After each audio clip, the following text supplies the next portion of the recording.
On the night her younger sister made her debut, Lady Cecilia Harrow stood against the far wall of the Harrow ballroom, half hidden behind a spray of white roses that had already begun to shed their petals. Candles blazed in crystal chandeliers, light spilling over silk gowns and polished boots, over laughter that rose and fell in glittering waves. Somewhere in the middle of it all, Julia, the baby of the family, wide-eyed and delicate, was surrounded by a circle of eager young gentlemen, all competing for a place in her dance card. Cecilia watched as one of them bowed so low, Julia giggled behind her fan. It was a familiar scene. She had stood like this for years, the forgotten eldest, pressed to the edges of ballrooms, invisible in plain sight. At 28, she was no longer the hopeful girl she had once been, and society had politely shifted its gaze past her, as though she were another piece of furniture in the room, something that had always been there. "Do stop hiding by the flowers, Cece," murmured her middle sister Marianne, appearing at her side in a rustle of pale blue silk. "People will think you are part of the decor." "I should not like to upstage the roses," Cecilia replied, summoning a small smile. "They have at least the advantage of being newly cut." Marianne's expression softened. She slipped her arm through Cecilia's and gave it a light squeeze. "You are being unkind to yourself again." "Not at all, merely observant." Across the room, their mother stood near the orchestra, eyes sharp as she surveyed the crowd. Lady Harrow's gaze slid over Cecilia and focused instead on Julia, and her face lit with anxious pride. "I wish Mamma would look at you the way she looks at Julia,"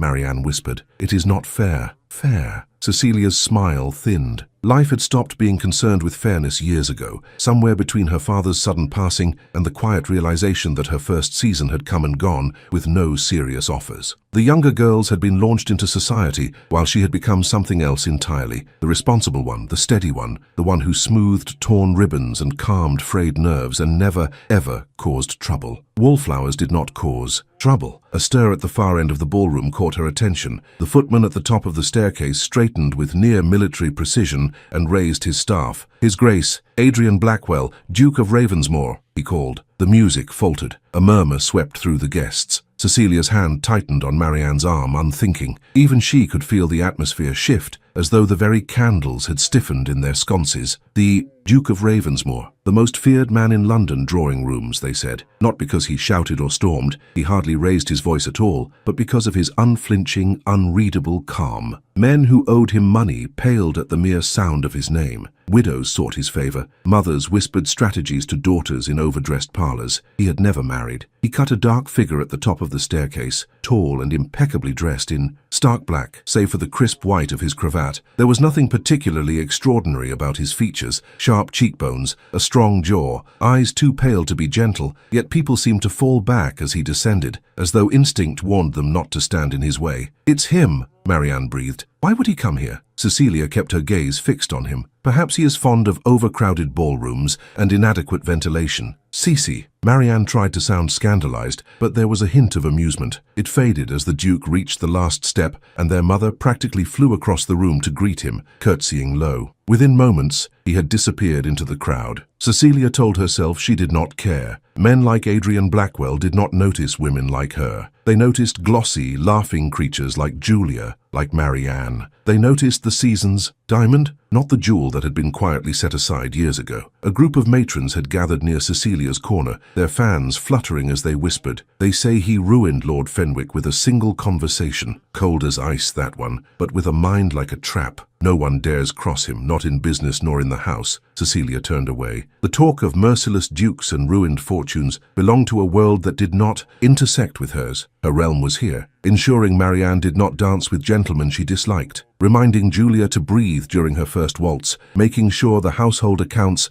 balanced just enough to maintain appearances. The orchestra struck up a new tune. Marianne was claimed for a dance, leaving Cecilia alone once more. She exhaled, feeling that familiar blend of relief and ache. The night would pass like all the others. She would not dance. She would drift along the edges of other people's joy unnoticed. Lady Cecilia Harrow, a deep voice, close and unexpected, brushed over her name like a gloved hand. She turned. The Duke of Ravensmore stood before her. For a brief, impossible moment, she thought he must be addressing someone else. But his gaze, cool, pale, unsettlingly direct, was fixed on her face. Up close, he was even more imposing, though not because of his height or breadth. It was something about the way he seemed entirely still inside his own skin, as if nothing in this room could touch him unless he permitted it. Cecilia's heart gave a treacherous leap. "Your Grace," she managed, dipping into a curtsy. The ripple of silence spread outward. People were watching. He did not bow as other men did. Instead, he regarded her with that same inscrutable composure for several heartbeats. Then, without looking, away he spoke, clearly enough for the nearest onlookers to hear. "I am told," he said, "that this is an evening for choices." Her throat felt suddenly dry. "So it is said, Your Grace." He extended his hand toward her, the movement precise, deliberate. "Then allow me to make mine," Adrian Blackwell declared, his voice calm yet carrying through the hush. "She is my only choice." For a heartbeat, no one moved. Then the whispers began, soft, sharp, incredulous, fluttering through the air like startled birds. Cecilia felt them brushing against her skin, even as she stared at the hand extended toward her, perfectly steady, as if he had not just turned the room on its axis. "Your Grace," she said again, because she could think of nothing else, and because someone had to behave as though the world still made sense. There was the faintest quirk at the corner of his mouth, so subtle she might have imagined it. "Lady Cecilia," Adrian Blackwell replied, "may I have this dance?" Of course, he meant a dance, nothing more. Her lungs loosened a fraction, yet her hand trembled as she placed it in his. His fingers closed lightly around hers, not possessive, not hesitant, simply certain. The crowd parted before them as they crossed the polished floor. Cecilia was painfully aware of every gaze that followed, of her mother's eyes suddenly fixed on her, with an intensity she had not felt in years, of Julia's bewildered half-smile frozen above her fan. "He cannot possibly," someone murmured behind them. "The eldest one. But why?" Cecilia kept her chin level, her spine straight. If she must be the object of spectacle for once in her life, she would not meet it shrinking. Still, her heart was behaving quite without permission beneath her bodice. The orchestra, quick to sense an opportunity, launched into a waltz. Adrian Blackwell led her onto the floor with practiced ease. When his hand settled at her waist and she placed her palm on his shoulder, the contact sent an unexpected jolt through her. It was nothing like the awkward, damp-palmed partners of her long-ago first season. He held her as if he knew exactly where she ought to be. They began to turn. "You seem troubled, Lady Cecilia," he observed quietly, as though they were alone in a small, unremarkable room and not surrounded by every curious eye in London. "I should not wish to disappoint you, Your Grace," she said, focusing on the measured steps of the waltz, "but I am very rarely the subject of such dramatic declarations. It is possible I am out of practice." Another of those almost smiles. "Dramatic, an unfortunate quality. I prefer clarity." "Then perhaps," Cecilia replied, her composure returning in fragments, "you might clarify what exactly you meant just now." His gaze met hers. Up close she could see there were shadows at the edges of his pale irises, a tiredness or wariness that did not soften him so much as deepen him. "I meant," he said, "that for my purposes this evening, you are the only choice that recommends itself." For my purposes, there was something almost businesslike in the phrasing, and some small, foolish part of her bristled. "I see," she said, though she did not. "And what purposes are those, if one may inquire?" "One may," he answered, turning her neatly to avoid collision with another couple. "But I am not yet prepared to answer." She huffed, very softly. "You are not encouraging a lady's curiosity, Your Grace." "I am told curiosity is dangerous," he said, "particularly for those who cannot afford to be noticed." Her steps faltered for the first time. He steadied her without looking down, his hand firm at her back. "You have been observing me," she said slowly. "Yes." The word was simple, unembellished, with no attempt at gallantry. "Why?" "Because you are easily overlooked," Adrian replied, "and things that are easily overlooked are often underestimated. In my experience, underestimation is costly." Heat rose in her cheeks. She had been called invisible, reliable, sensible, never underestimated. No one had considered her significant enough to misjudge. "You speak as if I were an investment, Your Grace. In some senses, everyone in this room is." His gaze slid briefly over the circle of observing faces along the edge of the floor. "Most simply, dislike the term. Do you?" "No." The waltz carried them through another graceful turn. Somewhere to their left, Julia laughed too loudly at something her partner said. Cecilia felt her sister's eyes dart toward them and away again. "You are offended," he said. "I am confused," Cecilia admitted, "and perhaps a trifle wary of being turned into a metaphor for your business affairs." "Then let me reassure you on one point," he said. "My affairs are conducted with ruthless precision. My metaphors, I admit, may be less so." It was absurd, but a reluctant smile tugged at her lips. "Are you attempting to charm me now, Your Grace? Would it work if I said yes?" She blinked. He was not smiling exactly, but something in his tone had softened. For the first time she glimpsed a faint crack in that impenetrable exterior. Not warmth, not yet, but the suggestion that warmth might exist somewhere beneath the ice.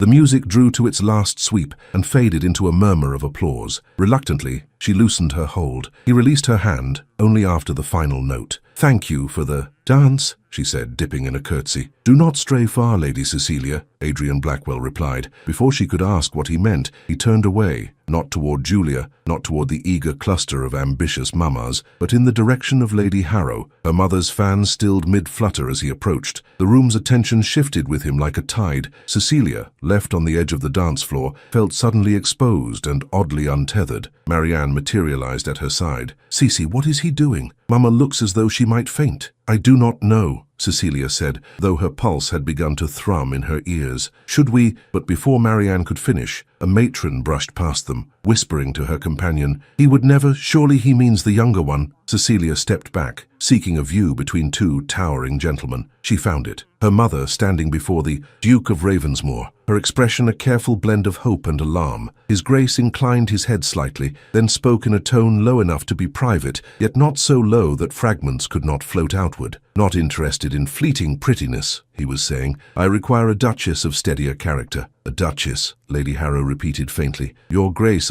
It is best we are plain with one another, my lady," Adrian continued. "I have given the matter thought. If there is to be an understanding with your family at all, it will be with your eldest, with Lady Cecilia, or not at all." Lady Harrow's gloved hand flew to her throat, but years of training kept her voice smooth. "Your Grace," she said carefully, "you greatly honor us by even speaking of such a possibility." He inclined his head a fraction. "I do not deal in possibilities, my lady, only in decisions." Cecilia could almost hear her mother's mind racing. A duchess, the word hung in the air like a bell toll, for Julia, for Marianne, for her own name, spoken so plainly, still seemed out of place in his mouth. "I had understood," Lady Harrow ventured, that gentlemen of your rank might prefer a younger bride. My second daughter, Marianne, is only 23 and quite accomplished at the pianoforte. And Julia, as you have seen, is much admired this season." "I am acquainted with the merits of your younger daughters," he interrupted, not unkindly but with the finality of a door closing. "I have watched your family for some time. I have no interest in a child bride, nor in the sort of social glitter that fades as swiftly as it shines. I require a partner, not an ornament." The color drained from Lady Harrow's face, then returned in uneven patches. From her vantage point, Cecilia could see a muscle flutter at the corner of her mother's mouth. "A partner," she repeated, "in managing my household, my estates, my position." His gaze shifted briefly, and Cecilia felt it land on her like a touch. A woman who understands duty without needing it, explained at every moment. Lady Harrow's fan began to move again, a little too quickly. "You are very direct, Your Grace. I find it wastes less time." Marianne's fingers clutched at Cecilia's arm. "He is serious," she whispered. "Cece, he means you." "So it would appear," Cecilia said faintly. "Do you want this?" Marianne's voice was small, almost lost in the hum of the ballroom. "Want? What a strange, enormous word." Cecilia could not yet reach for it. She was still grappling with the smaller one's choice partner, Eldest, that had never, ever seemed to belong to her. Her mother, meanwhile, had rallied. Lady Harrow straightened her shoulders, a steely light entering her eyes that Cecilia recognized from long-ago arguments with tradesmen. "Your Grace," she said, "such matters cannot be decided in the middle of a ballroom under so many eyes." "Quite so," he agreed. "I intend to call on Lord Harrow's widow tomorrow to discuss the practicalities." Tomorrow. The word struck Cecilia somewhere between her ribs. "At 11, he added, "if that is agreeable." "But of course," Lady Harrow stammered. "We shall be at home." He offered the barest hint of a bow. "Then I shall take no more of your time this evening." As he turned away, his gaze caught Cecilia's once more across the room, not lingering, not intimate, simply acknowledging, as though they had already entered into some unspoken bargain. He left the ballroom without requesting a single additional dance. The hum of conversation rose immediately, thick and feverish. Names and titles buzzed around Cecilia like wasps. The eldest? Can he truly mean to Ravensmore? Of all men? They say there is darkness in that house, you know. Marianne spun to face her. "Cece, say something." "What would you have me say?" Cecilia murmured. Her voice sounded odd in her own ears, as if it belonged to someone else entirely. "That this is absurd? That it must be a mistake?" Is it? Marianne searched her face. He danced with you. He looked at you as if you were the only person in the room. Cecilia laughed, a tiny, disbelieving sound. Then he is even more eccentric than people say. Before Marianne could reply, Lady Harrow swept toward them, skirts gliding, eyes blazing with a dozen emotions forced into a single expression. Come with me, she said to Cecilia, low and urgent. Both of you. Now. They followed her through a side door into a smaller, withdrawing room. Blessedly empty save for a fire crackling in the grate and a pair of overstuffed chairs. As soon as the door clicked shut, the composure their mother had worn like armor slipped. What did you say to him? She demanded, turning on Cecilia. Nothing, Cecilia said, startled. We danced. We spoke of very little. I assure you, Mamma, I did not ask him to. Do not be ridiculous, as if you would ever ask for anything. The words came out sharper than a slap. Then Lady Harrow pressed her fingers to her temples. Forgive me. This night has been unexpected. That, Marianne muttered, is one word for it. Lady Harrow began to pace, her skirts whispering over the carpet. The Duke of Ravensmore, of all the men in England. You must understand, Cecilia, his reputation is formidable. They say he has no heart at all, that he can unmake a man with a signature. They say many things, Cecilia said quietly, most of them from a safe distance. Her mother stopped pacing. When she looked at Cecilia now, there was something in her eyes Cecilia hadn't seen directed at her in years. Calculation. He could secure our future, Lady Harrow whispered. All of us. The debts, the estate, your brother's weaknesses. She caught herself, glancing at Marianne. It would change everything. Would it? Cecilia asked. For whom? For you, Marianne said fiercely. And for us. Cece, think of it. A duchess. After all these years of being forgotten, Cecilia supplied, not unkindly. Her mother's shoulders sagged. I never meant for you to be forgotten. No, Cecilia agreed. You merely had other priorities. A flush rose in Lady Harrow's cheeks. Whatever has been, has been. This is before us now. The question is whether you will accept it. Should he make a formal offer? Cecilia looked from her mother to Marianne, then toward the closed door beyond which the music played on,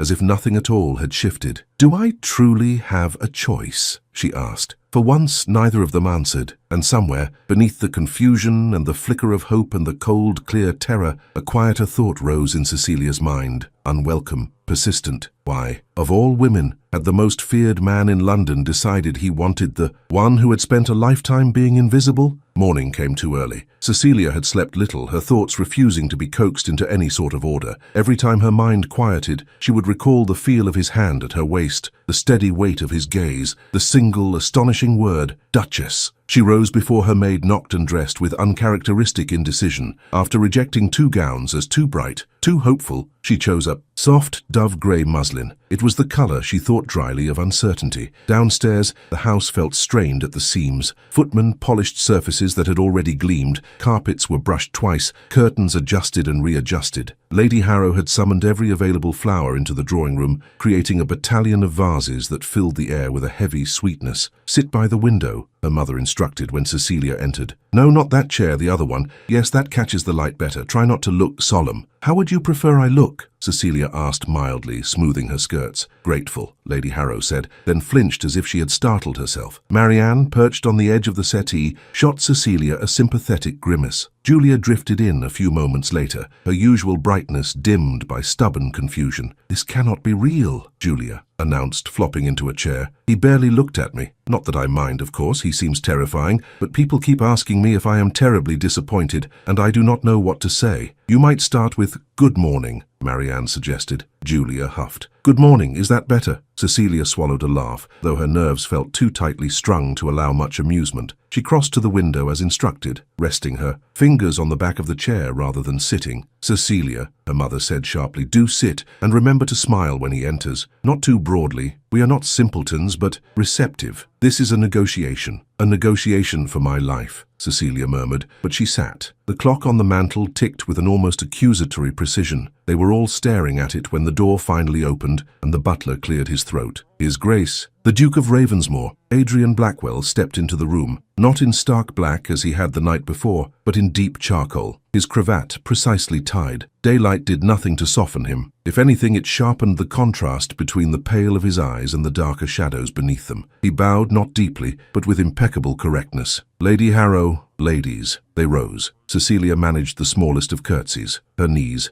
suspiciously unreliable. Your Grace, Lady Harrow said, voice firm, we are honoured by your visit. He took the chair indicated by the butler, positioned with ruthless symmetry to face them all. I thank you for receiving me on such short notice. You have something of importance to discuss, Lady Harrow replied. I should think short notice appropriate. His gaze passed over Marianne and Julia, pausing briefly in acknowledgement before returning to Cecilia. The corner of his mouth twitched almost imperceptibly, as if he noted her choice of grey and approved its lack of pretense. I am aware, he began, that my declaration last night has produced no small amount of speculation. You might say that, Marianne muttered into her teacup. His eyes flicked toward her, mildly interested, then back to Cecilia. It is not my habit to leave matters in such a state. I prefer clarity. As I mentioned, then perhaps, Your Grace, Cecilia said, surprising herself, you might begin with explaining why it is I sit here at all. Of all the young ladies in London, why call upon an eldest sister whose season ended years ago? Her mother made a strangled sound. Cecilia. No, Adrian said quietly. It is a reasonable question, and the fact that she asks it herself only confirms my judgment. He regarded Cecilia steadily. I am not a man often moved by infatuation, Lady Cecilia. My household, my business, my position, they require order, reliability, a certain capacity for endurance. His gaze sharpened the slightest bit. You have been managing much of your family's affairs since Lord Harrow's death, have you not? Cecilia's fingers tightened around the edge of her skirt. How could you possibly know that? London is built on information, he said. Those who pretend, otherwise are lying to themselves. I make it my business to know which families are steady and which are crumbling, which sons gamble, which daughters keep their brothers from complete ruin. Julia's eyes flew to Cecilia. You knew. Of course she knew, Adrian answered for her. The tradesmen speak, servants speak, and when men like your brother owe money, they often forget who keeps their letters from reaching the wrong eyes. The room went very still. I have never spoken of my brother's faults, Cecilia said, heat rising in her cheeks. Not to anyone outside this house. I did not say you had, he replied. You shield your family, Lady Cecilia. That is precisely my point, Lady Harrow swallowed. So you would reward her for her discretion? No,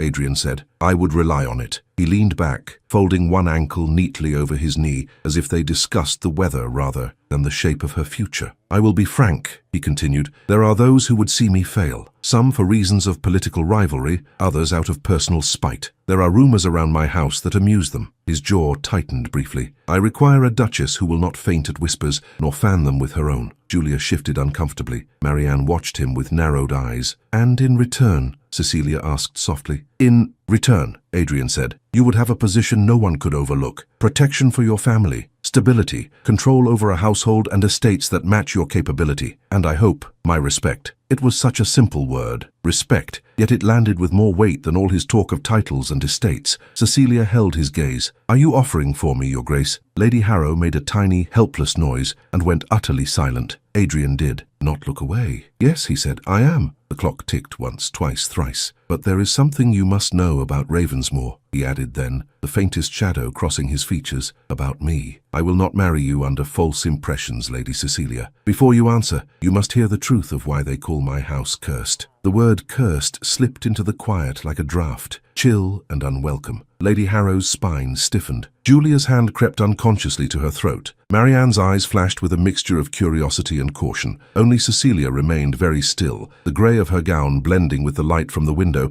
as if she were trying to absorb it all before reacting. What do you mean, Your Grace? Lady Harrow asked, her voice a touch too bright. Surely such tales are nothing but idle talk. Some are, Adrian said. Some are not. Either way, they cling. I would rather you hear them from my own mouth than from the lips of strangers after the fact. He turned slightly, aligning himself more directly towards Cecilia. The movement was subtle, but she felt the intention in it. Ravensmoor is an old house, he began. Older than my title. It stands on a cliff above the sea, exposed to storms, with foundations that have resisted time longer than anyone expected. There is a sense, among those who dislike uncomfortable truths, that places like that acquire tempers. Julia shivered delicately. You make it sound alive, Your Grace. In some ways it feels so, he said. My grandfather encouraged such fancies. He indulged in dramatic tales of ancestors who lost fortunes, of betrothals broken by selfishness, of relatives who could not bear the weight of their own choices. Every disappointment became another stone in the story that our house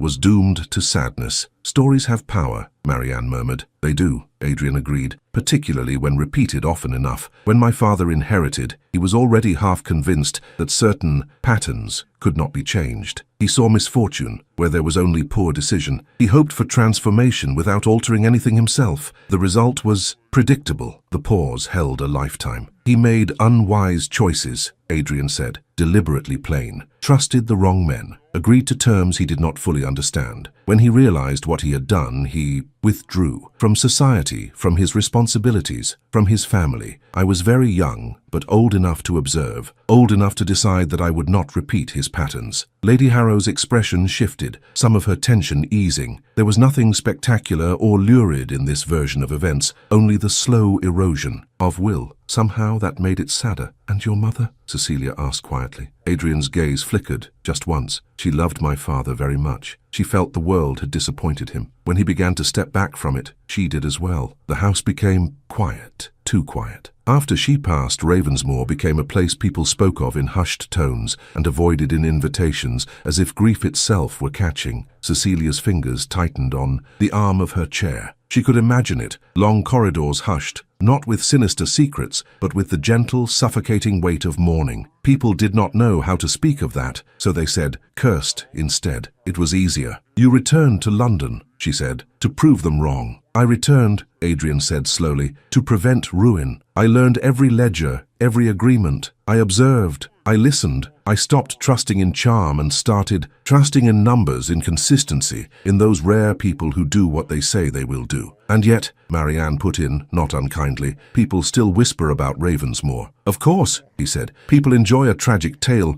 more than a successful account. They say I bring misfortune to those who cross me, that my household is cold, that my staff never smile, that guests feel unwelcome and leave unsettled. They say no woman who chooses Ravensmoor will ever be truly happy there. Julia exhaled, almost a sigh. That is a very dreadful way of putting it, Your Grace. The dreadful parts are exaggerations, he said. The rest, perhaps less so. I am not an easy man. My servants are loyal but reserved. My house has not seen much laughter. It has not learned how in some time. He returned his attention fully to Cecilia. If you become my Duchess, you will join a household that has forgotten how to be light. You will live in a place others prefer to whisper about rather than visit. People will speculate that you married me to rescue your family, and they will not be entirely wrong. They will say you sacrificed yourself to a gloomy house and an unsmiling husband. And he stopped, considering. I will treat you with respect, he finished. I will value your judgment. I will not pretend to be what I am not, nor demand that you be anything other than what you are. But I do not know if I can give you all the things a romantic girl might dream of. I have had little practice in softer expressions. The honesty of it winded her more than any elaborate declaration could have done. Cecilia drew a breath, feeling the length of it all the way to her fingertips. You speak as if you are offering me a contract, not a marriage. In some ways,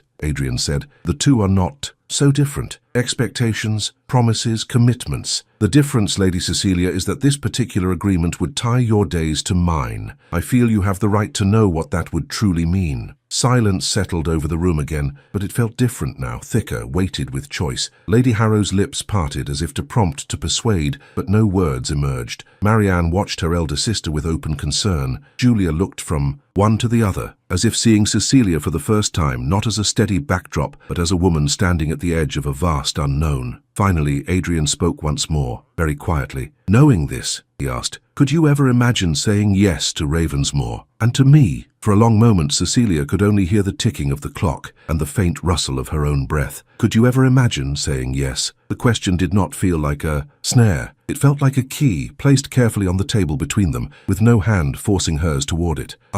Her throat tightened. She looked down at her hands, folded very correctly in her lap, as if they belonged to the woman she had been yesterday. I am not certain I know how to imagine such things, Your Grace. Adrian did not move. Then say what you do know. She lifted her gaze to his. It was like stepping closer to a cliff edge, alarming and oddly clarifying. I know, Cecilia said slowly, that I have spent years being convenient, reliable, the one who stays home when someone must, who gives up a dance so another may have it, who reassures, smooths, adjusts. That has been my choice as much as anyone's. She drew a breath. But I do not wish to be chosen merely because I am useful. Lady Harrow made a faint, strangled noise. Marianne's eyes widened. Adrian's expression did not change, but something in the line of his shoulders eased. Good, he said. Good? Cecilia repeated, nonplussed. Because I do not intend to marry a woman who will accept whatever is handed to her without question, he replied. You say you do not wish to be chosen for usefulness alone. Very well. Know this then. I chose you first because you see clearly and endure quietly, but I ask for your hand because, in a room full of people, performing themselves, you seemed honest, unvarnished. You did not strain toward the light of attention. You simply were. His gaze searched her face. I find I trust that more than any practiced charm. Heat rose in her chest, unexpected and disorienting. It was not a declaration of love. It was something sharper, steadier, a recognition she had not thought anyone capable of,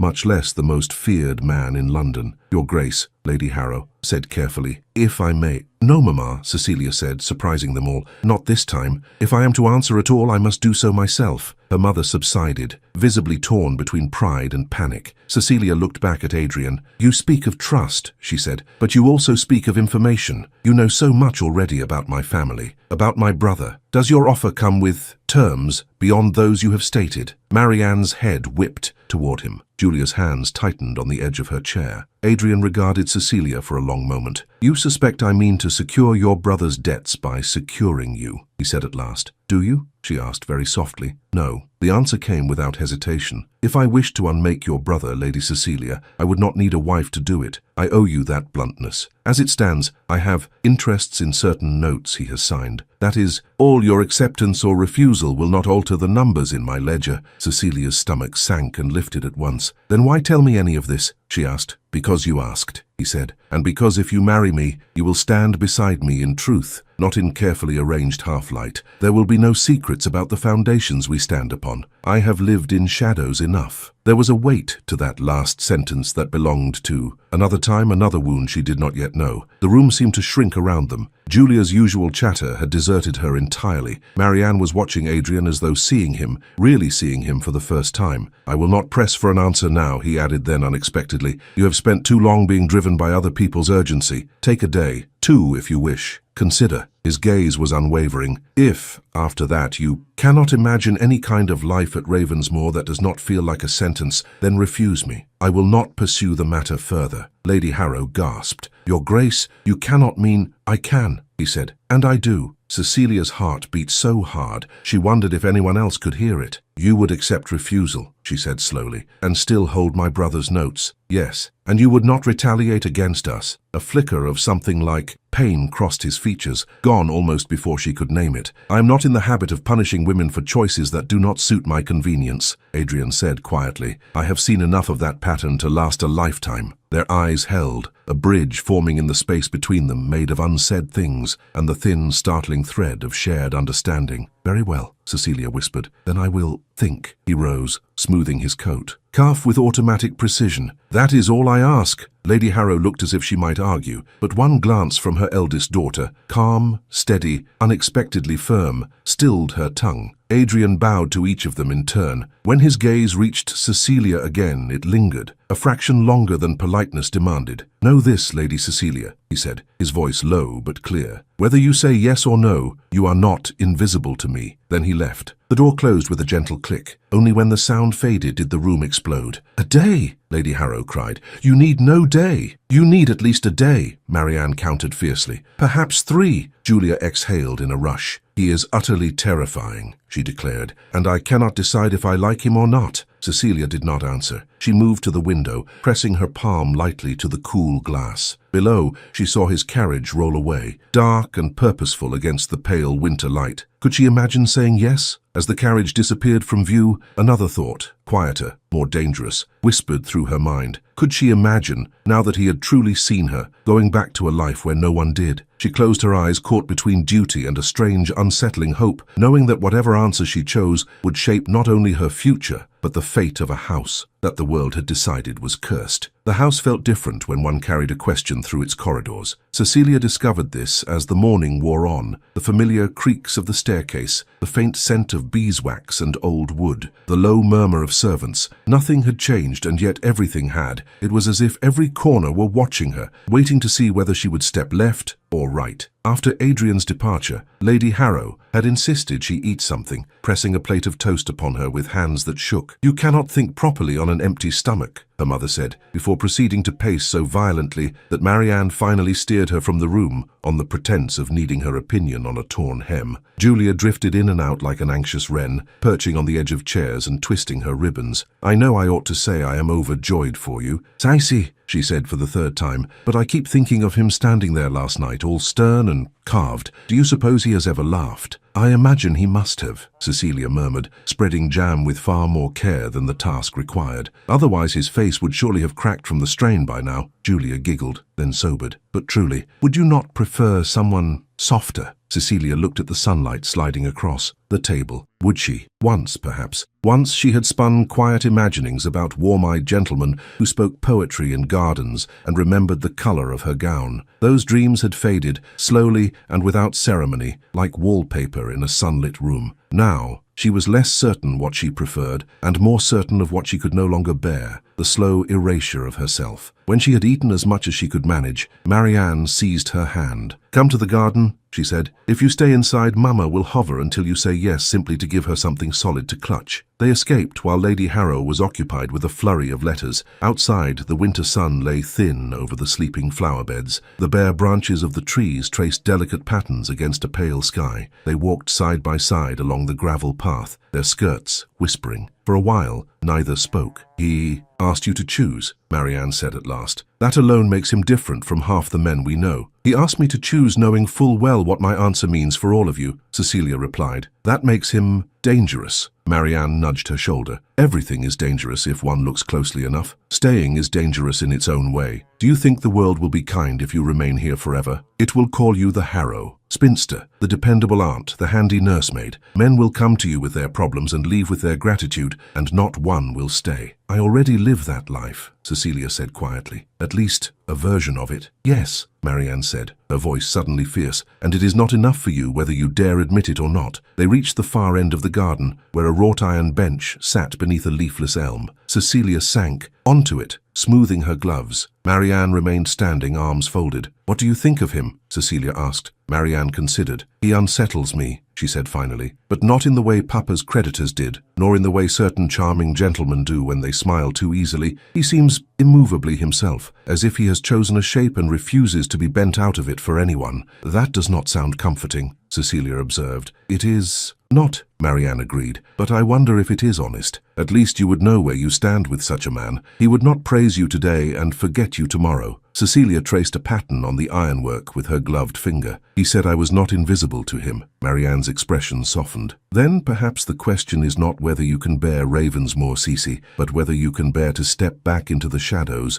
now that you know what it is to be seen." The words landed like a stone dropped into water, sending ripples through her thoughts. By afternoon, the house had settled into a strained quiet. Lady Harrow summoned Cecilia to her sitting room, where the curtains were drawn against the weak light, and the air smelled faintly of lavender and ink. "There is something you should know," her mother said, as soon as the door closed. "About our situation." "Our situation," Cecilia repeated. "You mean the debts?" Lady Harrow flinched. "You know about some of them, you do not know about all." Cecilia sat. "Tell me." What followed was not a dramatic revelation, but a slow, grinding inventory. Accounts in arrears, lands mortgaged, the cost of keeping up appearances for the younger girl's sake. With each admission, Cecilia felt the familiar mixture of exasperation and protectiveness tighten its grip. "I do not tell you "This to force your hand," Lady Harrow said at last, though her eyes betrayed the temptation. "I have failed you often enough by allowing circumstance to choose for you, but I would be dishonest if I pretended your decision will not affect us all." "I know that," Cecilia said softly. "I have always known." Her mother's voice broke a little. "You deserve more than a marriage built on rescue, my dear. And yet, when I look at you, I cannot help but think, perhaps just this once the world is offering you something that serves both your heart and your duty." Cecilia blinked. "You think my heart has any part in this?" Lady Harrow studied her, really studied her, as if searching for the girl she had not quite noticed becoming a woman. "You spoke to him this morning as an equal," she said slowly. "I have never seen you do that with any man, not even your father. That must mean something. When—"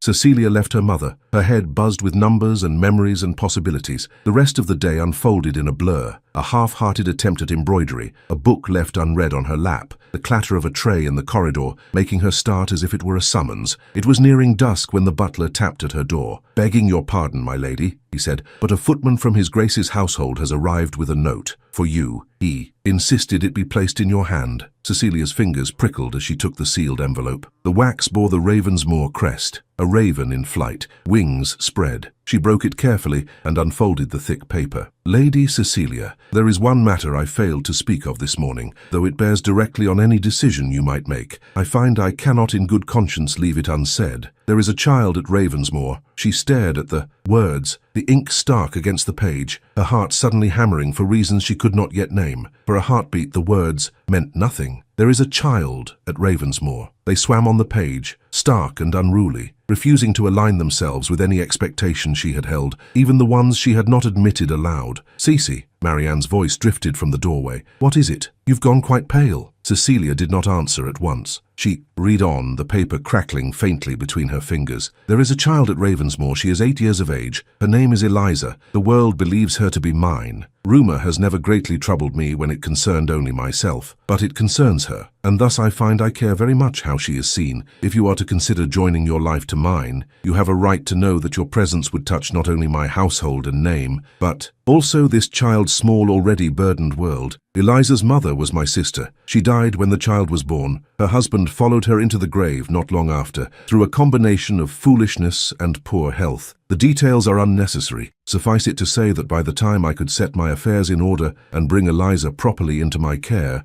gossip had already written its preferred version of events. It amuses society to insist she is my natural daughter, and the proof that Ravensmoor corrupts everything it touches. I have never corrected them." A breath caught in Cecilia's throat. Her eyes darted ahead. "Eliza knows nothing of these tales. What she does know is that most women who come to my house look at her with one of two expressions, pity or censure. She has learned to steel herself against both. I will not expose her to a parade of possible duchesses who see her as an obstacle, a stain, or a duty to be endured. You asked this morning if there were terms attached to my offer. Here is the only one that truly matters to me, that you see Eliza clearly, not as a rumor, not as a burden, but as the child she is, lonely, spirited, stubborn, and deserving of better stories than the ones whispered about her. If, after meeting her, you feel nothing but reluctance, I would rather you refuse me outright. I will be in Hyde Park tomorrow at 3 near the East Pond with Eliza and her governess. If you wish to come, bring whichever chaperone you please. If you do not appear, I will understand your silence as your answer. Either way, I shall continue to hold you and your family in regard. A. Blackwell." Cecilia read the letter twice more before she realized she was doing it, tracing the lines about Eliza's small, burdened world, as if her fingertips could somehow lighten it. "Cece," Marianne tried again, stepping into the room now. "You are scaring me. Has he—" Cecilia handed her the letter without a word. Marianne's eyes flew across the page, widening, softening, hardening by turns. When she reached the end, she exhaled slowly. "He has a child," she murmured. "No, not his. Oh, his sister's," Cecilia said. The words felt strange aloud, intimate, like stepping into a room that belonged to him. "And society prefers the scandalous version." Marianne's mouth twisted. "Of course it does." Cecilia moved to the window, the letter still warm in her hand. Outside, the street bustled with ordinary life. Carriages, vendors, a boy chasing his hat in the wind. Somewhere, an 8-year-old girl lived in a house people called cursed, carrying a story she did not even know had been written about her. "Pity or censure," Cecilia said quietly. "He says those are the looks she receives." Marianne joined her at the window. "And what would you look at her with?" "I do not know." Cecilia admitted. Compassion, perhaps. Recognition. Her throat tightened. I know what it is to be thought of as inconvenient, to be spoken of as a problem to be managed rather than a person to be understood. And he trusts you with this, Marianne said, tapping the paper gently. With Eliza, with the choice of whether to step into that story. Cecilia swallowed. He invites me to the park tomorrow. Will you go? She thought of her mother's drawn face, of Julia's puzzled hurt at being ignored, of her brother's secret debts, of her own reflection in the glass. Steady, unremarkable, not so easily erased as everyone assumed. I do not know if I can be a duchess, she said softly. I do not know if I can bear Ravensmoor's shadows, but I know I cannot decide the fate of a child I have never seen from the safety of this room. Marianne's answering smile was small but fierce. Then we shall have an outing tomorrow, shall we not? We? Cecilia blinked. You do not think I would let you face the most feared duke in London and his mysterious child alone, do you? Marianne lifted her chin. Besides, someone must ensure you remember to breathe. The next day, the carriage ride to Hyde Park felt both far too short and impossibly long. Lady Harrow had consented to the excursion only after reading the letter herself, her expressions swinging wildly between outrage at the gossip and sharp-eyed assessment of the opportunity. If you find you cannot abide the situation, she had said, smoothing Cecilia's cloak as if she were a girl again, we will think of another way. But if you can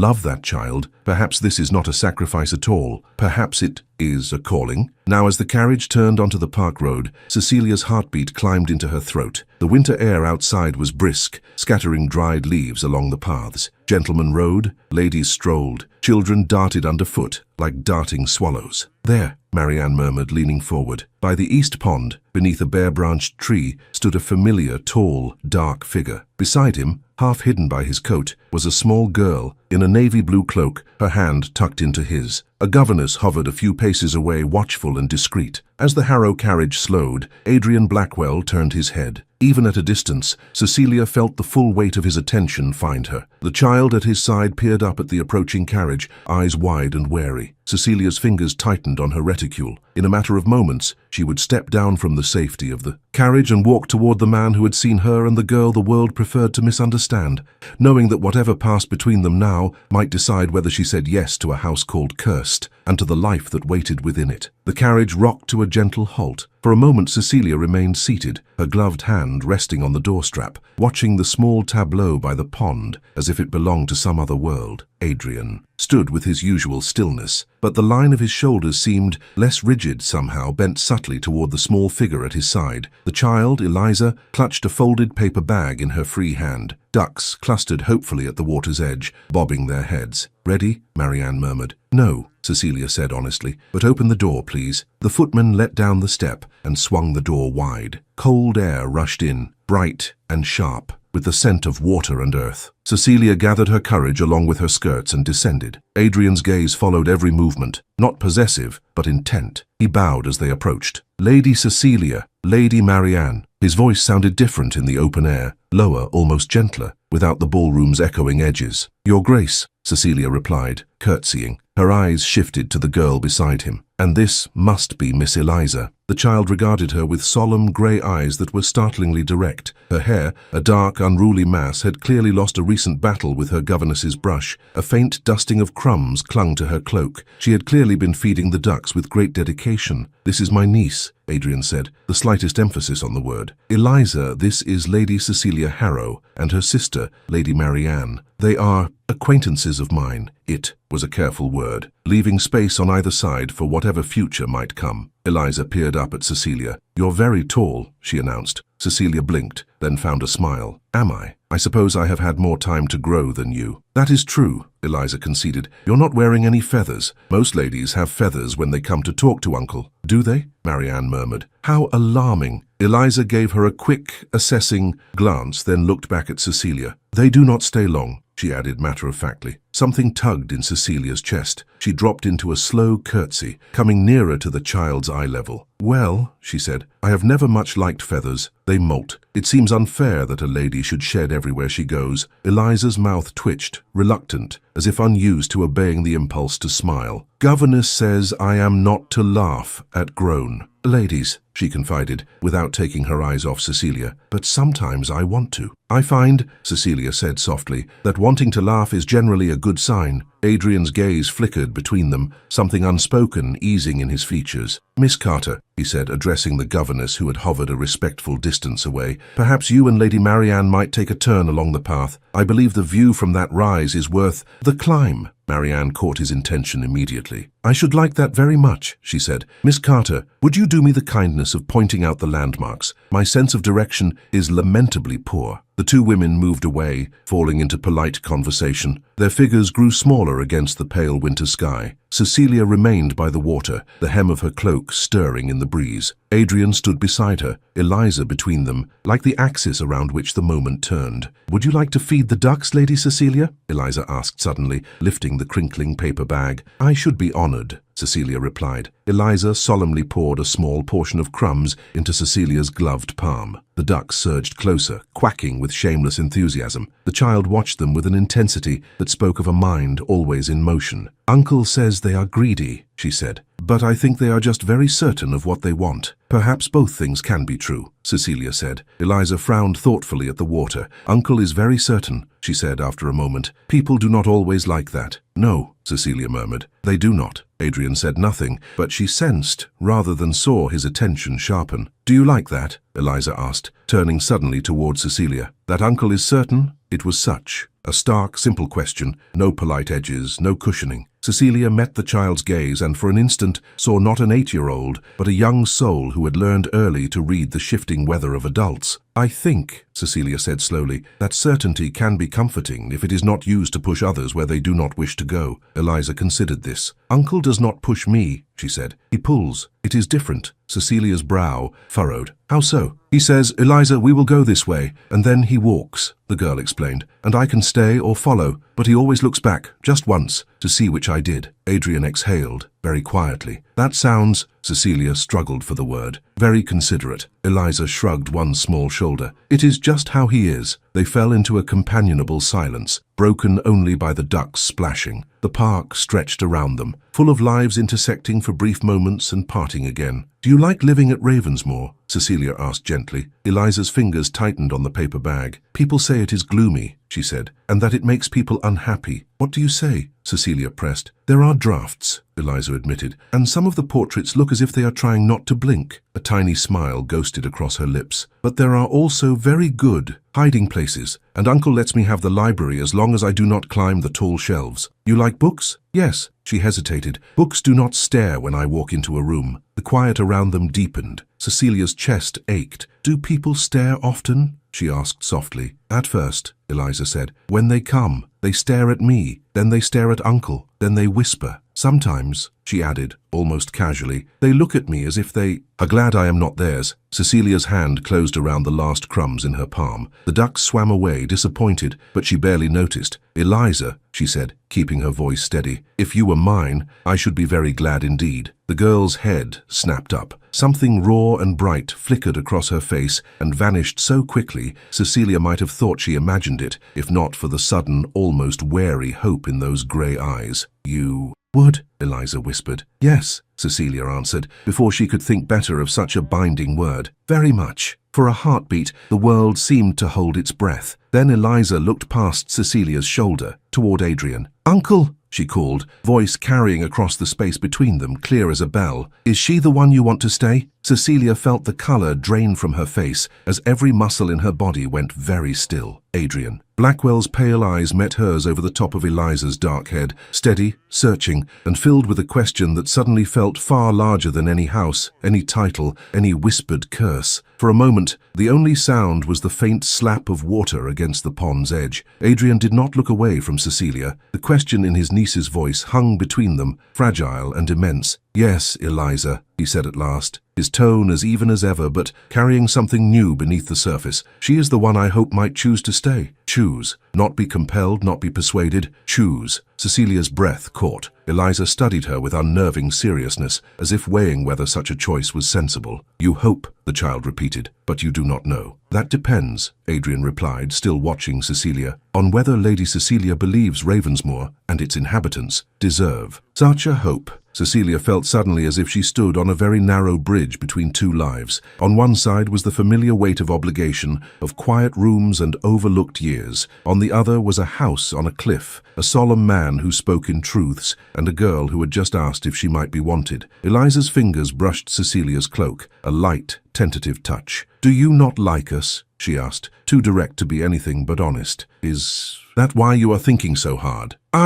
Cecilia stopped, then laughed softly at herself. "You are quite right. I am thinking very hard, but it is not because I do not like you." "Then why?" Eliza pressed. "Because I have spent most of my life thinking about what other people need," Cecilia said quietly. "It feels very strange to think about what I might want." Eliza frowned. "Governess says wanting things is dangerous." "She is not entirely wrong," Adrian murmured. Cecilia glanced at him, then back to the child. "Wanting the wrong things can be," she allowed, "but wanting to belong somewhere, wanting to be useful in the right way?" She met Eliza's gaze. "I do not think that is dangerous at all." Eliza considered this, then stepped closer, close enough that Cecilia could see the faint sprinkle of freckles across her nose. "If you came to Ravensmoor," the girl said with the blunt logic of childhood, "you would not be invisible. There are not enough people for that. Even if you wanted to hide, I would find you." The simple certainty of it pierced something in Cecilia that she had not realized was armored. "I believe you would," she whispered. "And I would show you the best hiding places," Eliza added, magnanimous, "and which doors creak, and where the wind makes the worst noises at night. It sounds like howling sometimes, but it is only the sea." Her fingers tightened on the paper bag. "It sounds lonely, but it is not if someone is with you." Adrian's jaw shifted, as if he were swallowing words he did not trust himself to say. "Ravensmoor sounds very honest," Cecilia said. "It does not pretend to be anything it is not." "Uncle says pretending is a poor use of time," Eliza replied, "except at Christmas. Then we are allowed." Cecilia smiled, despite herself. "Does your uncle always speak in such pronouncements?" "Yes," Eliza said. At the same moment, Adrian said, "Frequently." Their simultaneous answers drew a small, startled laugh from Cecilia. It felt like sunlight breaking through cloud. Across the path, Marianne and Miss Carter had paused, clearly pretending to admire the pond while very much not listening. Marianne's gaze met Cecilia's in a question only a sister could ask without words. "Well?" Cecilia turned back to Adrian. "You have been very careful," she said, "to show me the shadows of your life, Your Grace. The cold rooms, the wary servants, the whispered stories. You have made certain I know the worst." "I have tried," he agreed. "And this," she continued, looking down at Eliza, "is the best, is it not?" His answer was not immediate. He looked at the child at his side, the way her hand fit into his, the way she stood with one foot, slightly forward, ready to run or to stay depending on the world's next demand. "Yes," he said quietly, "this is the best." The wind tugged at Cecilia's bonnet ribbons. Somewhere behind them, a carriage rattled past, wheels clattering over the park road. Ordinary life went on, indifferent. "You asked me," she said, feeling each word as if it were being stitched into her skin, "if I could imagine saying yes to Ravensmoor, to you." His pale eyes held hers. "I did. I do not know everything that awaits in that house," she admitted. "I do not know if I am strong enough, or wise enough, or brave enough to turn it into a place that remembers how to laugh." She drew a breath. "But I know this. I cannot forget that you have been honest with me when you had no need to be. And I cannot forget that there is a child there who does not deserve another woman looking at her with pity or censure." Eliza studied her, clearly understanding more than any 8-year-old should have to. "So," Cecilia finished, her voice very soft, "if I were to say yes, it would not be for your title, Your Grace, or even for the security you offer. It would be for the chance to be enchosen with open eyes, and to choose in return." Silence again. Eliza held her breath. Adrian's gaze did not waver. "And will you?" he asked. No pressure, only that steady certainty. Waiting, Cecilia looked at him, at Eliza, at the cold, bright water of the pond, and the whole improbable shape of the moment. For the first time in years, the decision before her was not about making herself smaller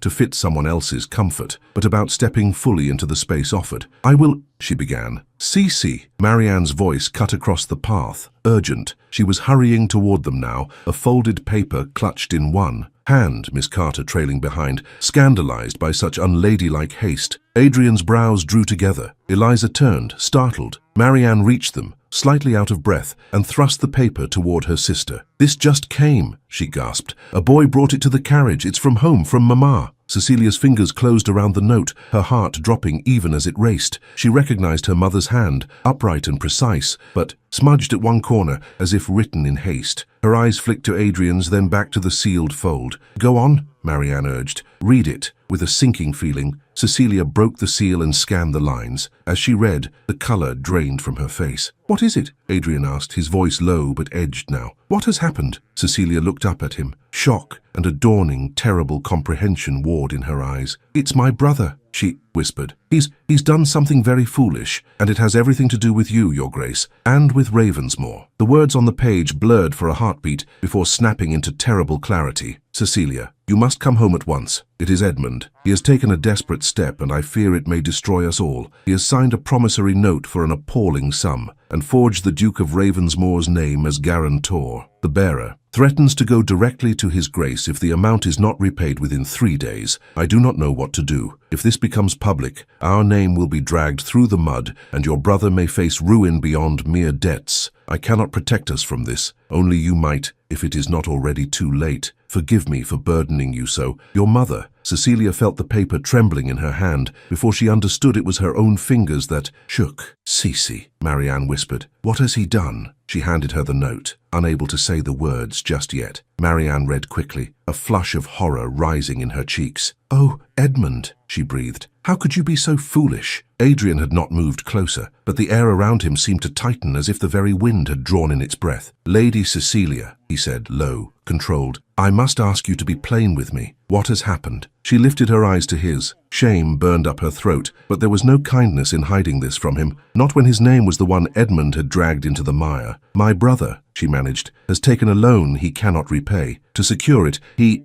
forged your signature as guarantor." For a heartbeat, even the ducks seemed to fall silent. Adrian's jaw hardened, the only visible sign of the anger that surely surged beneath that composed surface. His hand tightened on Eliza's shoulder, then deliberately gentled. "Eliza," he said quietly, "would you give the rest of the crumbs to Miss Carter, please? Ask her to show you the path with the birch trees we spoke of." The girl's eyes darted between his face and Cecilia's, sharp enough to sense something was wrong, even if she did not fully grasp what, but she obeyed without protest, pressing the paper bag into Miss Carter's hand. "I will not be long," Adrian added. Eliza nodded, though reluctance flickered in her gaze. "I will show Lady Marianne the best hiding place," she said to him, as if offering a small insurance against whatever storm brewed. Miss Carter led her away, Marianne falling into step beside them after a glance at Cecilia that said, "I am not going far." When they were out of easy earshot, Adrian turned back to Cecilia. The pale of his eyes seemed almost icy, now not with cruelty, but with a fierce, bracing clarity. "Tell me everything," he said. She swallowed. "I know only what is in the letter. Edmund has been careless before. Cards, horses, schemes that promised much and delivered little. Mama and I have smoothed what we could, but this," her voice broke, "this is different. Forgery is not mere recklessness. It is a crime." "Yes," he said. The word was a stone dropped in a deep well. She forced herself to go on. "The moneylender threatens to bring the note to you within 3 days if it is not repaid. Mama fears scandal. I fear—" her fingers tightened around the letter until the paper crinkled. "I fear you will think this was somehow part of our design, that we sought to trap you." His gaze sharpened. "Did you?" "No." Her answer came out far too quickly, too raw.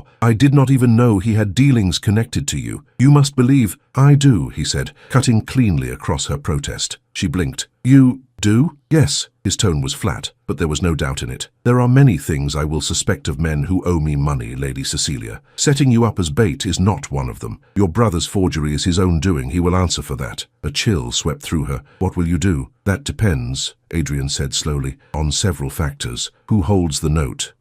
Some involved. Whether your brother is merely a coward or something worse." Her stomach twisted. "He is weak," she said. "Foolish, but not vicious. Not truly. He has always believed he could charm his way out of consequences." "He will find charm an insufficient currency in this matter," Adrian replied. She flinched. He seemed to see it, and something in his expression shifted, very slightly, very briefly. "My anger is not at you," he said, "nor at your mother. You were right this morning to ask whether there were unseen terms to my offer. Now there is a danger of precisely the misunderstanding we wish to avoid." Cecilia pressed her lips together. "If you wish to withdraw your proposal, Your Grace, I will not blame you. Edmund has used your name without your consent. He has brought scandal to your very doorstep. Marriage into such a family can only appear a liability." Some faint, grim amusement flickered in his eyes. "Do you truly imagine I do anything because it appears wise to others?" She opened her mouth, then closed it again. "Let us be clear," he went on. "Your brother's actions will not coerce me into anything, nor out of anything. I will not be manipulated by a Harrow boy who thinks ink can bind what honor has not. If I marry you, it will be because of you. If I do not, it will be because of you. Edmund's forgery is a separate matter, and yet it is not separate at all, she whispered. He has tied our names together in the ugliest possible way before we have chosen whether to do so in the right one. His gaze searched her face, as if measuring how much more she could bear. You are not wrong, he said softly. A gust of wind curled off the pond,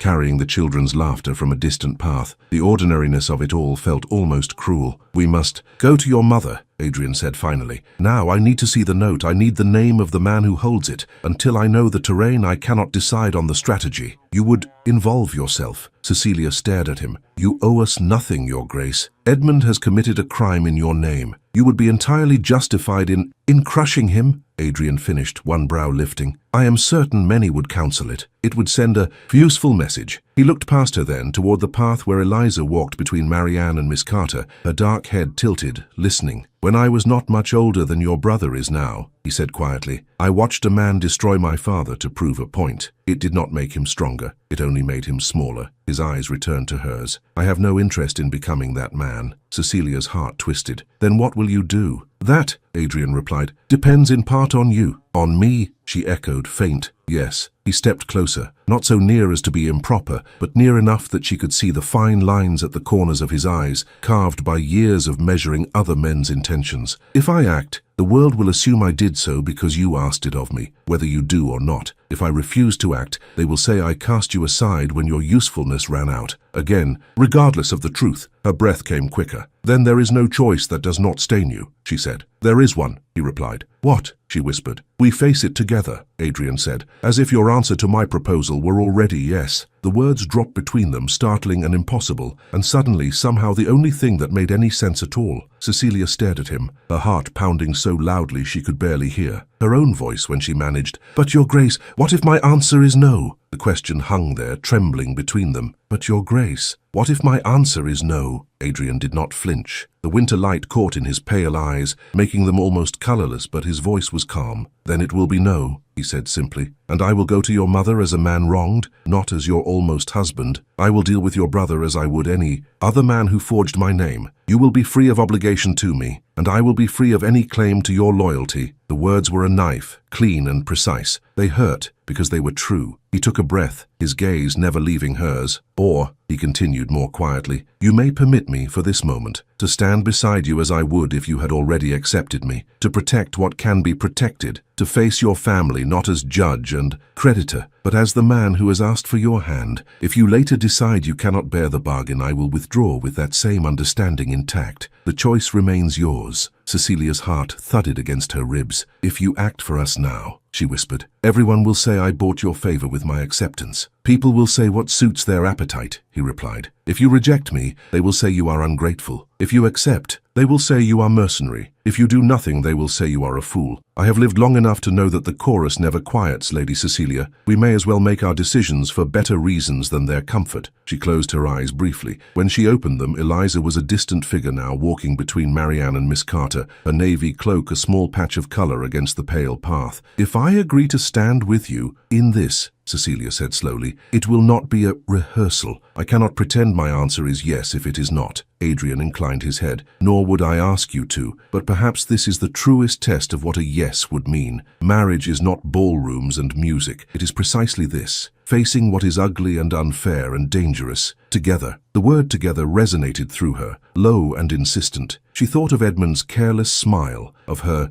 mother's ink-stained letter, of the years she had spent mending damage made by men who never once thought to ask what it cost her. Very well, she said, and her own steadiness startled her. We will go to my mother. You will see the note. You will decide what is right according to your principles, not mine, and I will stand beside you while you do it. Something moved in his gaze then, not triumph, not relief, but a quiet acknowledgement. He extended his arm, not as a suitor now, but as an ally. Shall we then? He asked. She placed her hand lightly on his sleeve. We shall. By the time they collected Marianne and Eliza, Cecilia's pulse had settled into a determined rhythm. Marianne took one look at her face and relaxed, just a fraction, as if reassured by the decision already made. Is it very dreadful? Eliza asked in a low voice, trotting back to Cecilia's side, while Miss Carter fussed with a loosened ribbon. "It is complicated," Cecilia replied honestly, "but your uncle and I are going to see what can be done." "You are not afraid of him," Eliza observed. "Most people are when he is like this." Cecilia glanced at Adrian, who was speaking quietly to Miss Carter about returning Eliza home. His profile was set, his mouth drawn in a firm line.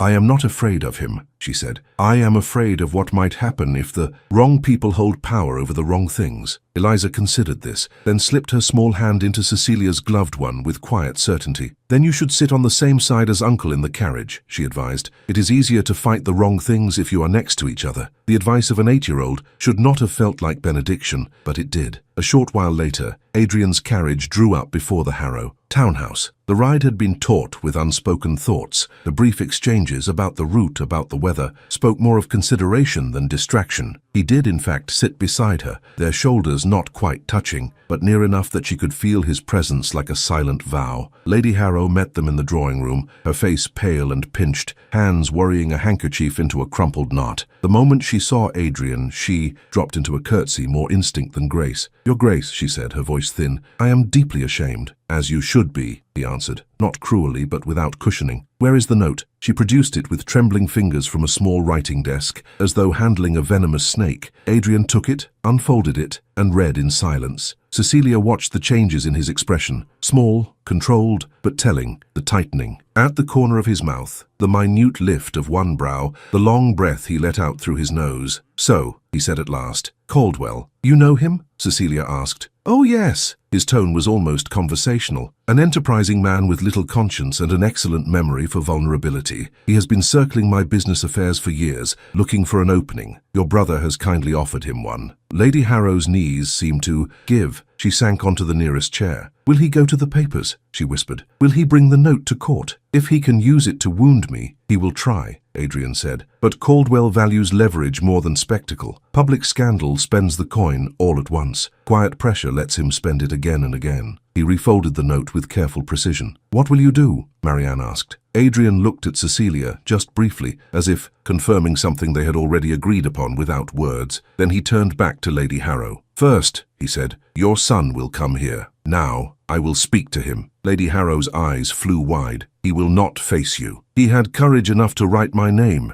Adrian replied. "He can find enough to speak it. If he refuses, I will seek him myself. I advise that you make it plain which is the more merciful option." Lady Harrow swallowed and nodded, signaling a footman with a shaking hand. As the servant hurried out, Cecilia's heart pounded. Edmund at his most charming, Edmund at his most frightened, Edmund realizing that he had finally done something no amount of sister's quiet repair could undo. She had seen all of these versions, but never with a man like Adrian in the room. Adrian stepped slightly closer to Cecilia, then, lowering his voice so only she and Marianne could hear. "Whatever happens next," he said, "remember this. Your brother's choices are his own. I will not punish you for them." Cecilia met his gaze, drawing steadiness from it, like warmth from a fire. "And I," she said quietly, "will not excuse him for them." Footsteps sounded in the corridor, hurried, reluctant, too loud in the strained silence. The door opened. Edmund Harrow stood on the threshold, color high in his cheeks, his carefully styled hair slightly disheveled, as if he'd run a hand through it one too many times. His eyes took in the sight before him, the pale, frightened figure of his mother, Marianne's rigid posture, Cecilia's calm, the Duke of Ravensmore standing in their drawing room, holding a folded paper with deadly gentleness. Edmund swallowed. "Your Grace," he said, attempting a shaky bow, "to what do we owe the—" Adrian lifted the note, just enough that the wax seal caught the light. "I believe you know," he said. "Shall we begin with why my name appears here in your hand, Mr. Harrow, when I have never agreed to sign it?" Edmund's mouth opened and closed once, like a fish snatched out of water. Well, it is all something of a misunderstanding, Your Grace," he began, reaching for his familiar weapon, charm. "The fellow, Caldwell, he exaggerated the matter when he spoke to my mother. You see," Adrian raised one hand, and the words withered on Edmund's tongue. "Mr. Harrow," he said very quietly, "I have spent half my life listening to men explain why their signatures do not mean what they plainly say. I advise you not to add yourself to that collection." The color in Edmund's cheeks deepened to an alarming shade. He looked to his mother, to Marianne, then finally to Cecilia, as if hoping to find a lifeline in one of their faces. Cecilia met his gaze steadily. There was no anger in her expression, only a tired sorrow that struck him harder than any outburst. "You forged my name. Adrian continued, never raising his voice. Why? I had no choice, Edmund stammered. The horses, there was a venture, and then the cards. Caldwell said if I did not secure the amount, he would what? Adrian asked. Expose you, press charges, whisper in your friend's ears that you are not the man you pretend to be. Edmund flinched. He said he could ruin us, all of us, that no one would offer Julia a dance, that Marianne's prospects would vanish, that Mama would be shunned. And so you thought, Cecilia said softly, that the best way to avoid ruin was to involve the one man in London whose name is more watched than any other. He looked at her, stricken. Cece, I meant to take care of it before anyone needed to know. I thought. You did not think, she cut in, still gentle. You hoped. That is not the same thing. Adrian's pale eyes never left Edmund. How much? He asked. Edmund swallowed. 5,000. Lady Harrow made a faint, pained sound. Marianne closed her eyes. And the terms? Adrian pressed. At 15%, Edmund muttered. Quarterly. There was a consideration if I defaulted. Caldwell said, with your name. With my name, Adrian finished. He thought he could finally tie a stone to my reputation and watch it sink. I see. He studied Edmund in silence for a long moment, not as one examines an enemy, but as one examines the damage from a storm, assessing, measuring, deciding what might be salvaged. You understand, he said at last, that you have committed a crime. Edmund's hands clenched. I was desperate. Desperation explains, Adrian replied. It does not absolve. Edmund's gaze darted to his mother. Again. Mama, please, do not look at me, Lady Harrow whispered, tears standing unshed in her eyes. I have stood between you and consequence too often. It has led us here. Something in Edmund seemed to crumple. I meant to spare you, he said hoarsely, looking at Cecilia now. You have carried so much. I thought if I could fix it before you knew, by signing another man's name for you, she replied. Do you not see, Edmund, that you did not spare me at all? You simply postponed the day the bill came due. He sagged, shoulders folding in on themselves. The boy who had once charmed governesses and stable boys alike stood revealed now as what he truly was, not malicious, but hollow, where his courage should have been. Adrian unfolded the note again, smoothing its creased edge against his palm. When he spoke, his voice was calm, almost precise. This, he said, is evidence. It could be. For who's to drag you through court, to put you in a cell, to smear your family name across every drawing room in London? Caldwell knows it. He is counting on my rage to serve his purposes. He folded it in half. Unfortunately for him, I do not oblige men like Caldwell. Edmund blinked. Then you will not destroy you, Adrian finished. No, that would gratify him too much. He prefers stories in which I am the villain. I see no reason to hand him. 1. He shot a brief look toward the window where the winter light had begun to fade. I sent word to Caldwell from the park before coming here, he added. He will be expecting me at his rooms within the hour. Cecilia stared. You anticipated? I anticipated that whatever your brother had done would involve a man like him, Adrian said. I was not disappointed. He turned back to Edmund. Here is what will happen. I will go to Caldwell. I will purchase this note from him at a price that will leave him chastened, not triumphant. I will see to it that he understands presenting a forged instrument with my name upon it would raise questions he cannot afford. You would, Edmund faltered. You would pay my debt? Adrian's gaze hardened. No, Mr. Harrow, I will own it. You will repay me, not Caldwell, on terms that will bite but not bleed you dry. In return, you will relinquish any pretense of managing your family's affairs. Lady Cecilia has done so in truth for years. I will formalize what is already reality. Do you understand? Edmund nodded, stunned. Yes, Your Grace. If you default, Adrian added, I will not drag you to court, but I will ensure you have nothing left to wager or waste. You will learn to live within means for the first time in your life. Cecilia let out a breath she had not realized she was holding. It was not mercy exactly. It was something more demanding, a chance. Lady Harrow pressed her handkerchief to her lips, eyes shining with exhausted gratitude and humiliation. Why, Edmund whispered, after what I've done? Why would you do this? Adrian's eyes shifted to Cecilia, then back. Because your sister asked nothing of me, he said, and because whether she eventually chooses to be my wife or not, I will not build my life on the wreckage of hers. The room went very still. Marianne's gaze flew to Cecilia. Lady Harrow's fingers tightened on the arm of her chair. Edmund looked between them, a dawning awareness in his face that this story had never truly been about him. Adrian turned to Cecilia then, not quite closing the distance between them, but enough that the world narrowed to the space they shared. I meant what I said, he told her quietly. My actions today are not a price for your acceptance. They are simply by what I would do if we were already bound. Her heart ached full to the brim. He inclined his head. I will see Caldwell now. When I return, If you will permit it, I would speak with you alone. Her pulse leapt. About Ravensmore? She asked. And about us, he said. He slipped the note into his breast pocket, bowed to the room, and left, his footsteps measured and steady. The door closed behind him with a soft click. For a long moment no one moved. Then Edmund sank into a chair as if his legs would no longer hold him. Lady Harrow began to cry in quiet, exhausted sobs. Marianne crossed to the window, pressing her palm to the glass where Adrian's carriage had just disappeared from view. Cecilia stood in the center of the room, the axis of a life rearranging itself, and felt the balance tip at last. In a few hours the Duke of Ravensmore would return with news of Caldwell and the fate of Edmund's misbegotten note. And when he did, she would have to decide whether she was ready to give him the one thing he had not asked for, yet deserved most of all, her unqualified yes. Adrian returned just as the lamps in the street were being lit. From the drawing-room window, Cecilia saw the Ravensmore crest glint briefly on the carriage door before it rolled to a stop. Her fingers tightened around the edge of the curtain. Behind her, the room held its breath. Lady Harrow twisting her handkerchief, Edmund pacing a tight line between hearth and door, Marianne standing sentinel by the mantel, Julia perched in an armchair with wide, anxious eyes. The front door opened below. Voices murmured. Footsteps approached. When Adrian entered, the room seemed to contract around him. He wore the same charcoal coat, but there was a faint weariness at the edges of his expression, as if the hours with Caldwell had been as draining as any physical exertion. "Your Grace," Lady Harrow began, rising, but her voice failed her. Adrian inclined his head, then looked at Edmund. "Sit down, Mr. Harrow." Edmund obeyed at once, his usual flippancy nowhere to be found. "I have spoken with Caldwell," Adrian said. "He will not be troubling your family." Lady Harrow sagged into her chair with a soft sound that was half sob,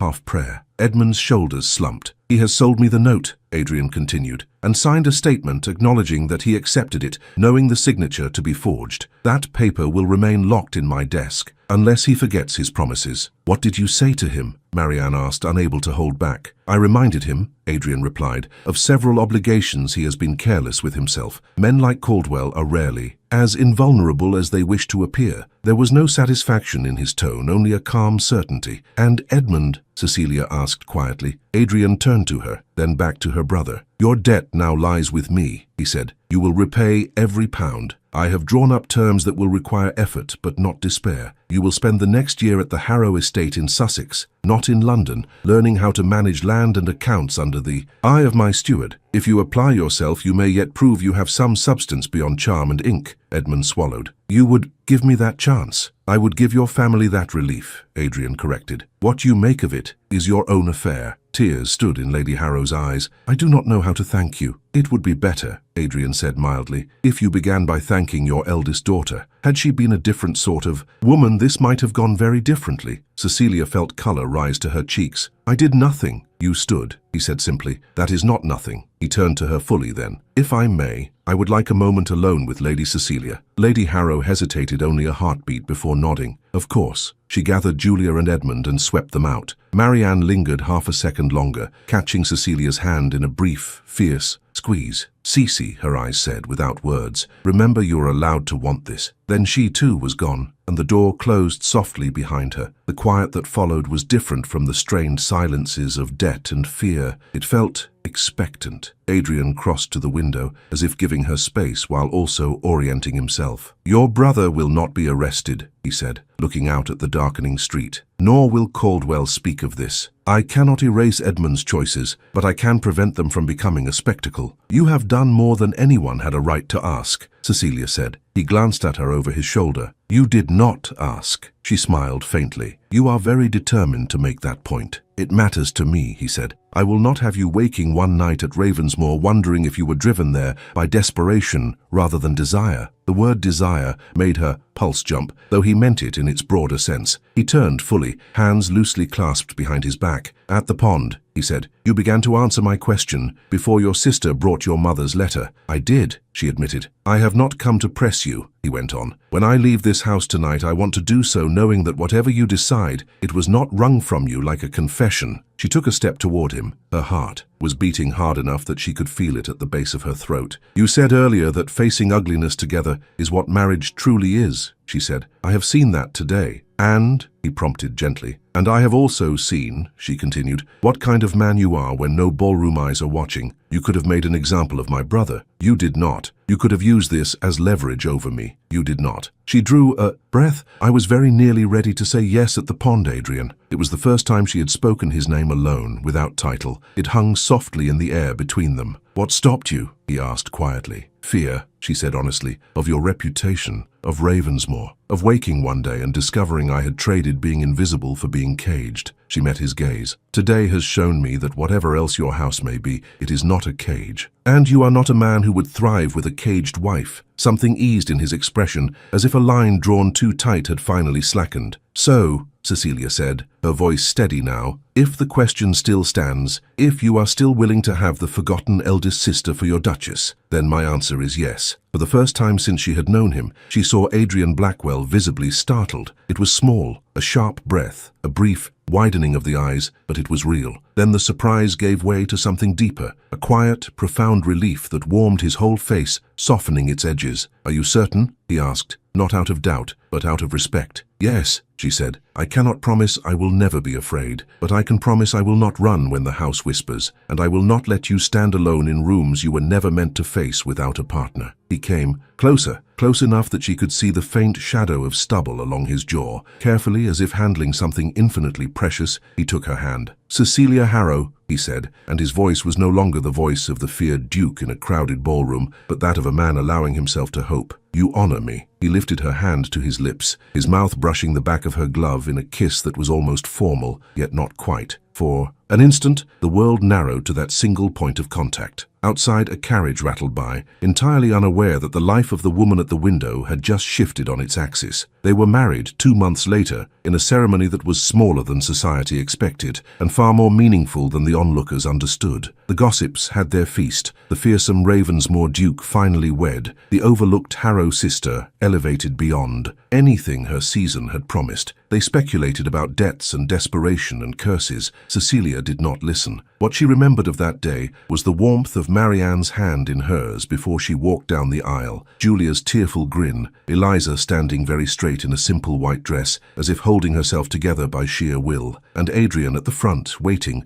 not like a man claiming a prize, but like one who had spent a long time, alone and had finally found exactly and only what he wanted. Ravensmore was as she had imagined, and not at all as she feared. The house did stand on a cliff, the sea throwing itself endlessly against the rocks below. Wind sang in the chimneys on stormy nights. Some corridors were chill, some rooms too quiet. The portraits did look as if they had seen more sorrow than they cared to speak of. But there was also a library where Eliza curled up by the fire with books and biscuits, a music room where Marianne insisted on visiting and coaxing the old pianoforte back into tune, a terrace where Cecilia and Adrian could stand side by side and watch the line where sky met sea. Little by little, she opened shutters that had long been closed. She ordered fresh flowers not just for the public rooms, but for the servants' hall. She learned the names of every maid and footman, and listened when they spoke of leaks and drafts and small hopes. Little by little, the house began to change. Not dramatically. There were no sudden bursts of laughter echoing off the walls, no miraculous banishment of old ghosts, but the silence softened. The staff, once wary, began to smile when they thought no one was looking. Eliza's footsteps became a familiar, welcome patter in corridors that had known only measured tread. One evening, months after their wedding, Cecilia stood with Adrian on the cliff path. The wind lifted her cloak. Below them, the sea roared, fierce and alive. "It does sound like howling," she said, thinking of Eliza's first description. "It does," Adrian agreed. "I used to think it sounded like the house complaining." "And now?" she asked. He looked at her, the pale of his eyes touched with something warmer than she had ever seen in them before. "Now I think it sounds like proof that we are still here, that we have not been washed away." She slipped her hand into his. His fingers closed around hers, firm and sure. "You were never the curse," she said softly. "You were simply the one left standing when everyone else chose to surrender." "And you?" he asked. She smiled, the wind tugging at her hair. "I was the one everyone forgot to notice until you did." He tugged her hand gently, drawing her closer. "I do not think," he said, "that the world will forget you again, Duchess." Cecilia rested her head lightly against his shoulder, watching the endless push and pull of waves. For the first time in years, she did not feel like a piece of furniture in someone else's story, but the author of her own. Behind them, warm light spilled from the windows of Ravensmore, no longer merely a house on a cliff, but a home slowly learning how to hold its people without. swallowing them. Inside, Eliza was waiting with a new book to discuss, a stubborn question about arithmetic for Adrian, and a secret list of names for the stray cats she swore she was not feeding in the stable yard. The forgotten eldest sister, the feared Duke, and the child the world preferred to misunderstand had found one another in the most unlikely of bargains. And together they were writing a new ending for a house the world had once called cursed. If you listening to this have ever felt like the one left at the edge of the room, the eldest, the overlooked, the reliable one, perhaps you hear something of your own heart in Cecilia. Sometimes the world teaches us to accept crumbs and call it enough, to be useful but never chosen, to mend other people's mistakes while no one mends the quiet ache in us. But respect can be a beginning. Being truly seen can be a revolution. This story is not about a title, nor about a house on a cliff. It is about two people who refuse to let fear and old stories decide their worth, and a child who needed someone to choose her without hesitation or pity. May you remember, as their waves crash below Ravensmoor, that you are not too late, not too old, not too much or too little to be the central figure in your own life. Sometimes the most feared Duke is simply the loneliest man in the room, and sometimes the forgotten eldest sister is the only choice that was ever truly right. Because real love, like the sea, does not need to be loud to be powerful. It just needs to endure.